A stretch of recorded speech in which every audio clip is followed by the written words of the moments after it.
From the Oklahoma newsroom, this is a Varsity update. I'm Jenny Carlson. The playoffs roll on. We've got a couple of finals set in 6A, but they take the week off to wait for everybody else to catch up. And Jacob Unruh joins us on the phone. And Jacob, it's going to be another great week. We've got semifinal action in 5A, 4A, and in the 8-man ranks, and then quarterfinals in A, 2A, and 3A. Is there a game out there that you feel like is going to be the best of the bunch this week?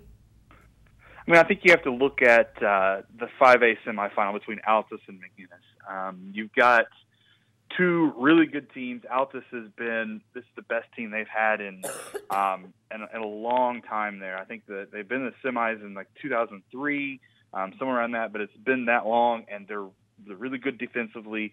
They're really good offensively with their wishbone offense. You know, they're running out there, running the option, and they've got Taven Berto in the backfield. And they've looked unstoppable. They lost to Lawton MacArthur, the only team they lost to, who got beat last week. And so now they've got McGinnis, who has been a red hot team all of a sudden in the playoffs. They come in there and they beat Dell City and Terry Wilson 52-47 in a wild game with 1,200 yards total between the two teams. They're throwing the ball really well, and last week they come in and upset McAllister, an undefeated team, 41-40 with another offensive explosion. Jacob Mullins threw for over 400 yards. Matt Chancellor, our player of the week, had over 300 yards receiving. And I think that's the matchup you got to watch, because it's just going to be so interesting to see which kind of offense can win out.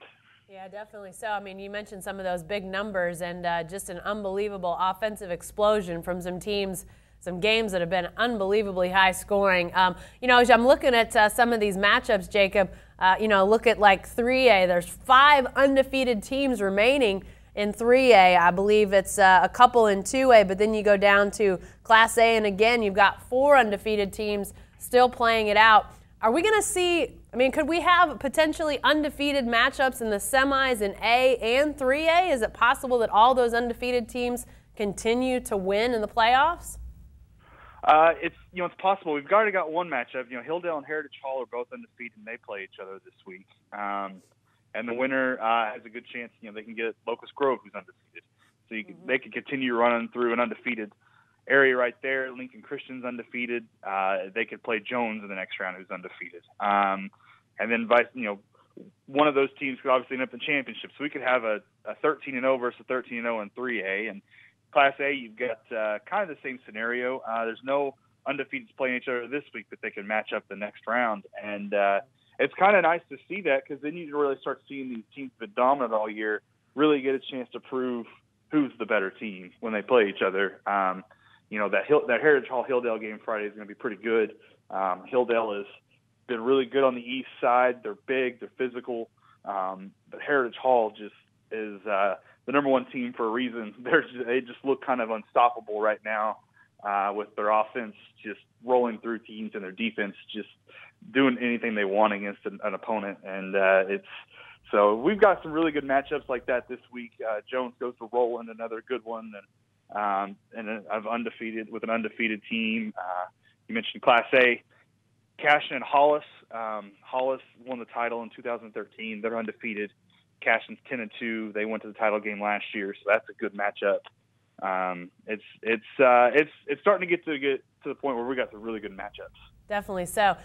Of all these playoff games this week, Jacob, any that stands out to you as a possible upset? I mean, I see some 4-loss teams, for example, in the 5A and 4A semis. You know, is there a team like that, or maybe it's somewhere else in the brackets that you see maybe a team that could jump up and surprise? I have to look at Lone Grove, Locust Grove. It's a long way for Locust Grove to go, and that's the reason they had their game moved to 1 o'clock. They're going to leave the night before. They're going to leave on Thanksgiving night and go down to Lone Grove and stay the night and then play at 1 o'clock. But Lone Grove is the kind of team that could give Locust Grove some trouble with Jeremy Lewis at running back, a really good running back, one of the best in the state. They're physical. They're the kind of team that's going to match up pretty well for the most part against Locust Grove. It's just a matter of who's going to be able to stop each other, because Mason Fine has looked unstoppable again, and I don't know that Locust Grove could stop Jeremy Lewis either, so that could be a lot of points in that game. Yeah, there's another one when we talk about those high-scoring games. Somebody needs to make sure they got enough light bulbs in the scoreboard and pages in the reporter's notebook for that one. Could be a lot of points out there. But sounds like a lot of fun. Another great week of high school action. Be sure to continue to follow our coverage all week as we preview the games and then cover them as they are played late in the week. Be sure to stay with the best coverage team anywhere at newsok.com and every day in the Oklahoman.